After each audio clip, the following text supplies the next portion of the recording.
வணக்கம் காய்ஸ். வாழ்க்கை எதை நோக்கி பயணமாக போகுதுன்ற பயணத்தில் டே 17. இவன் ஒருத்த போதும் எங்கள் ரெண்டு பேர் தூக்கம் கிடையாது. சரி வேற வழி இல்லைன்ட்டு காலையில் ஃபாஸ்டர் காரியம் பண்ண போயிட்டேன். அப்புறம் நம்ம தங்கத்தோட ஃபோன் பண்ணாரு. தங்க வைக்கிற வெளியில் 4:30 எங்கள் அம்மா கத்துறாங்க. இன்னைக்கு காலை உணவு விசிபிளை பார்த்து வெளியே இந்த பின் நம்மளோட கட்டாயம் வேலை பிடி செஷன்ஸ் அது வண்டியை நேராக ஜிம்முக்கு கூப்பிட்டேன். இன்னைக்கு கண்ணுக்கு பின்னாடி ரெஸ்ட் டே. ஏன் தெரில ஜிம்முக்கு வந்துட்டேன். ஷோல்டர்ஸ் பண்ணலான்னு முடிவு பண்ணிட்டேன். இந்த ரெஸ்ட் டேக்கும் எனக்கும் ரொம்ப போராட்டமாக இருக்குது. கம்மிங் டு ஒர்க் அவுட், ஷோல்டரில் ஃபஸ்ட்டு லேட்டரல் ரைஸ் டம்பலில் பண்ணோம், ப்ளஸ் கேபிள்லையும் பண்ணோம். சூப்பர் செட் அது.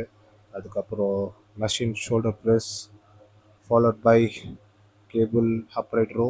அப்புறம் ஸ்மித் மிஷினில் ஷோல்டர் ப்ரெஸ் சீட்டடில் முடித்த கையோட முடிஞ்ச பின் அர்னால்டு ப்ரெஸ். அதுக்கப்புறமேட்டு லாஸ்ட்டாக ரியர் டெல்ட் ஃப்ளைஸ் இன்க்ளைன் செட்டப்பில் பண்ணுங்க, சரியாக இருக்குது. இதில் லாஸ்ட்டாக நம்ம ஃபினிஷருக்கு டம்பிள் ஃப்ரண்ட் ரைசஸ் முடித்த உடனே வெளியே போய் ஷவர்மா சாப்பிட்ட கைஸ். அதுக்கப்புறமேட்டு சிக்கன் நூடுல்ஸ் ஆர்டர் பண்ணிட்டு தரமான ஒரு ஃபுட்டு என்ஜாய் பண்ணிட்டு டைஜஷனுக்காக சுகர் கேன் குடிச்சிட்டு வீட்டுக்கு போய் சரியாக தூங்கிட்டு கைஸ். பாய்.